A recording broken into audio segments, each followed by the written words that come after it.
Halo, Assalamualaikum warahmatullahi wabarakatuh. Pada video kali ini saya akan membahas tentang evaluasi pembelajaran. Sebelumnya perkenalkan, nama saya Dea Florencia Albiruni dengan NIM 2223026198. Saya dari program studi Pendidikan Guru Sekolah Dasar. Tujuan saya membuat video ini untuk memenuhi tugas mata kuliah evaluasi pembelajaran yang diampu oleh Bapak Profesor Dr. Bulkani MPD. Langsung saja kita ke poin yang utama. Itu ada makna evaluasi pembelajaran. Evaluasi pada hakikatnya adalah aktivitas yang dilakukan secara sistematis oleh evaluatif untuk melihat keberhasilan suatu kegiatan yang dilakukan dengan cara membandingkan antara tujuan kegiatan dengan hasil yang telah dicapai oleh objek tertentu. Melalui evaluasi ini, kita dapat mengetahui apakah suatu kegiatan yang dilaksanakan telah atau belum tercapai tujuan yang diharapkan.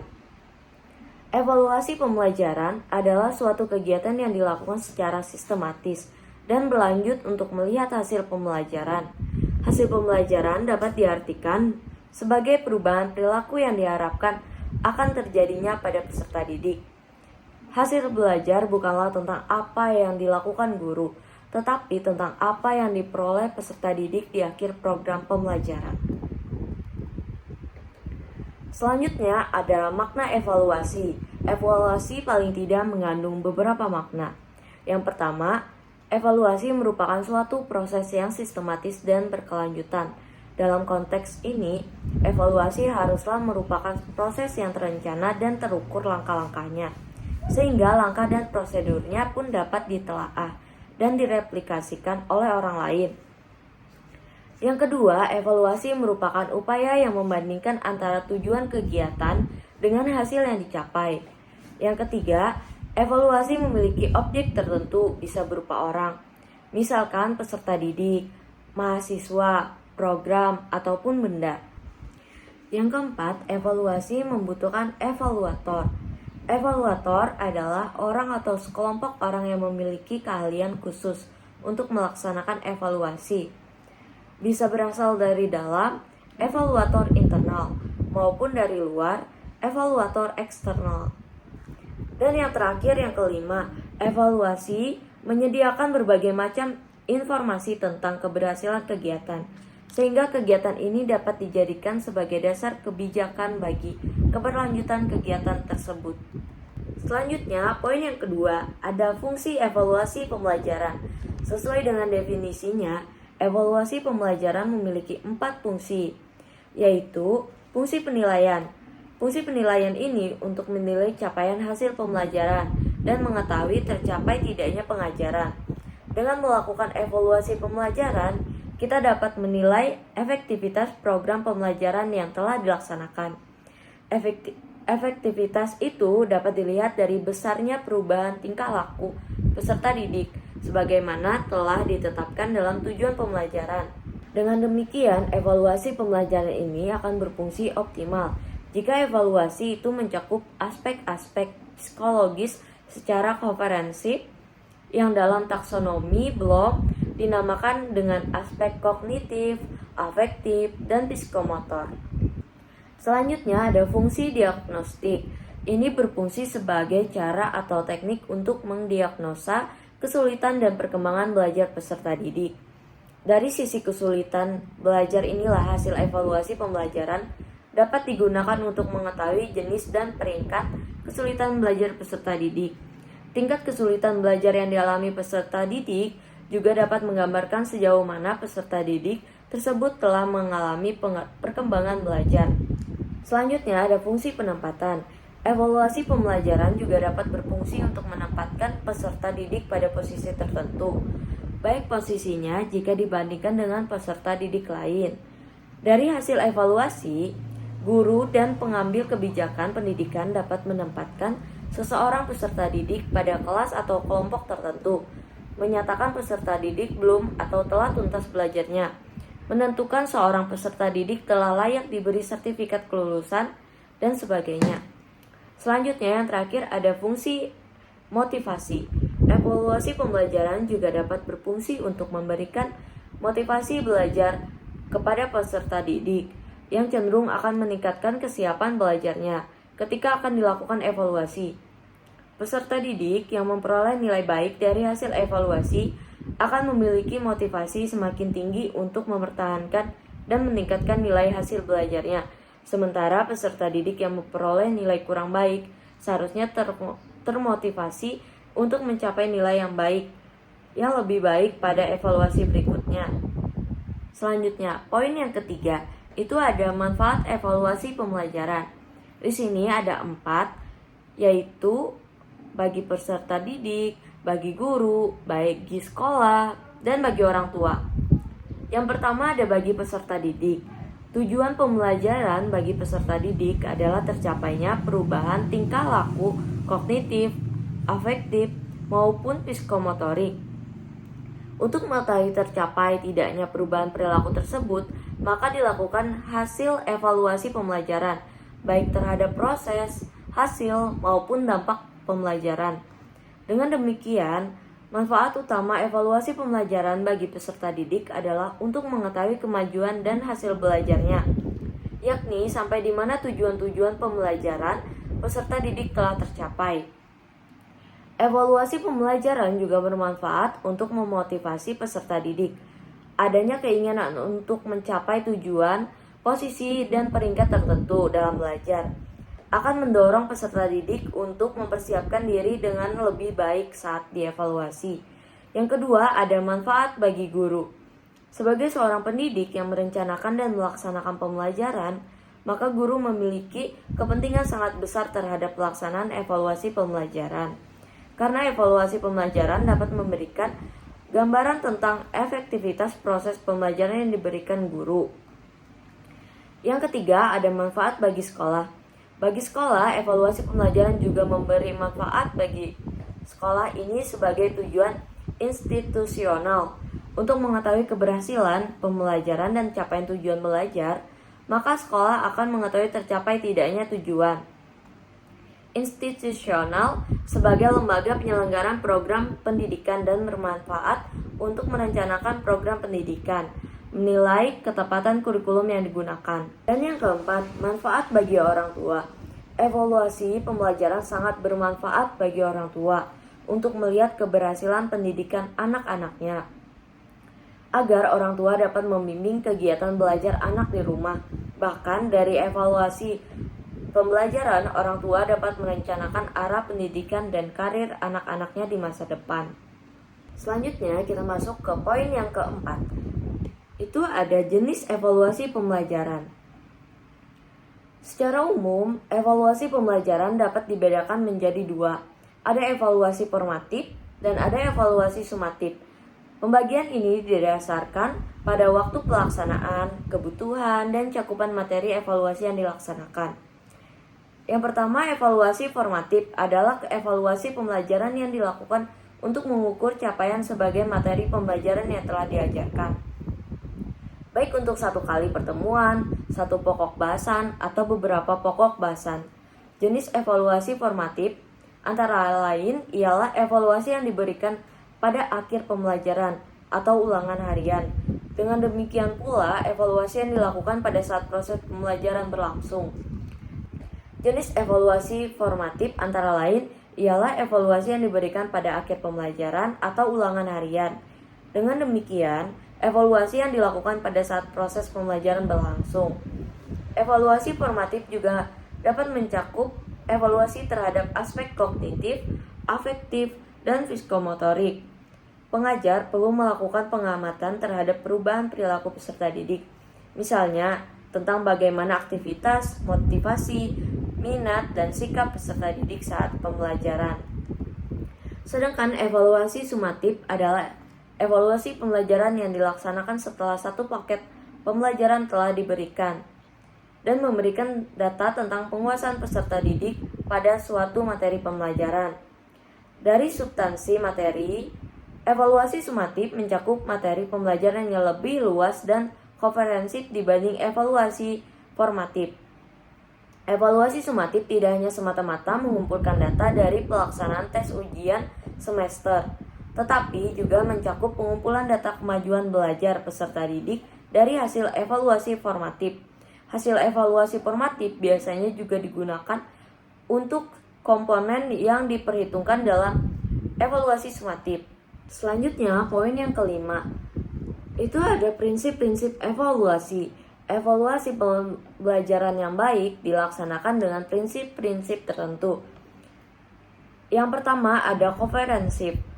Untuk mengevaluasi hasil belajar menggunakan seperangkat tes, maka butir-butir tes tersebut harus mampu mengukur keseluruhan materi pelajaran yang telah diajarkan. Yang kedua ada continue. Evaluasi yang harus memenuhi asas kesinambungan atau kontinuitas yang memberikan gambaran lebih akurat tentang perubahan perilaku yang telah dicapai peserta didik dalam pembelajaran. Yang ketiga ada objektif. Evaluasi pembelajaran ini haruslah objektif, adil, dan tidak pilih kasih.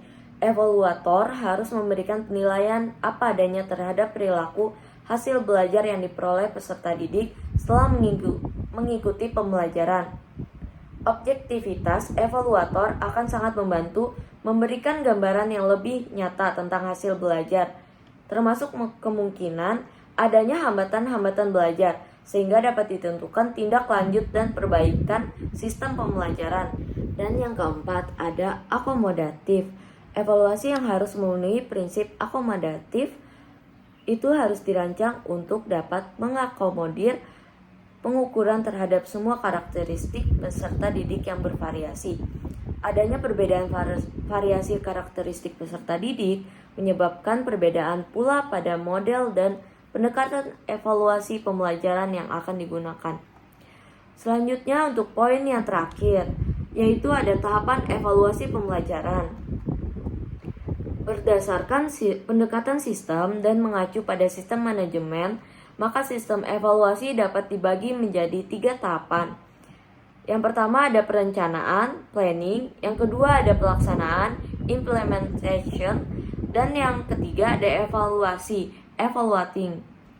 Tahapan evaluasi pembelajaran diilustrasikan seperti diagram alur berikut. Jadi diawali dengan perencanaan, lalu pelaksanaan, pengolahan data, pemanfaatan hasil, dan evaluasi. Nah, jika tercapai maka akan selesai. Akan tetapi jika tidak tercapai maka akan mengulang dari awal. Oke, selanjutnya pengertian diagram tahapan evaluasi pembelajaran. Yang pertama, perencanaan. Setiap kegiatan harus dimulai dari perencanaan. Dengan demikian pula halnya dengan evaluasi. Perencanaan yang baik sebelum melaksanakan evaluasi sangat berguna mengarahkan proses dan hasil evaluasi ke arah yang benar, sehingga efektivitas dapat dijamin.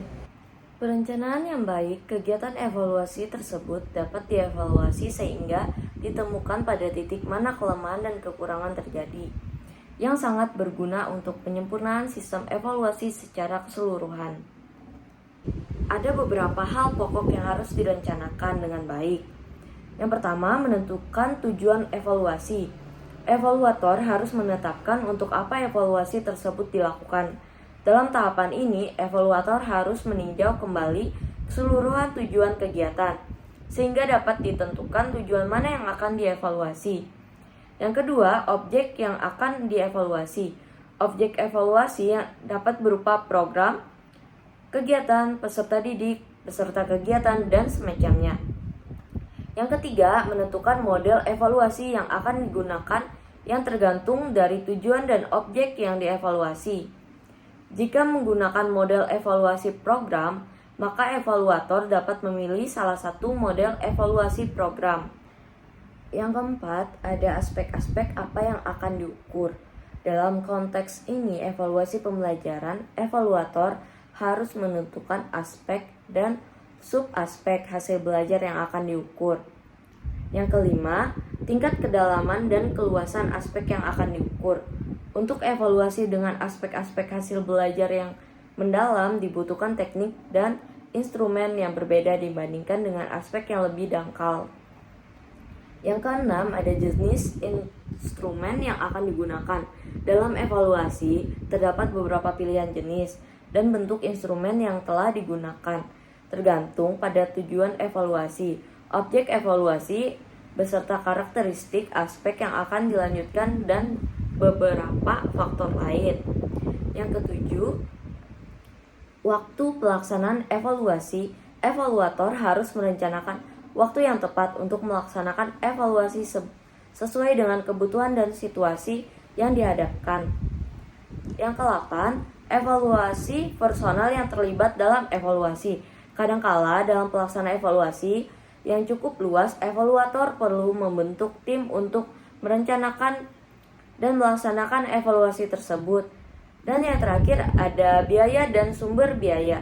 Dalam konteks evaluasi yang luas dan melibatkan banyak objek evaluasi yang banyak, evaluator kadangkala perlu merumuskan biaya yang dibutuhkan untuk melaksanakan evaluasi tersebut. Selanjutnya adalah perencanaan.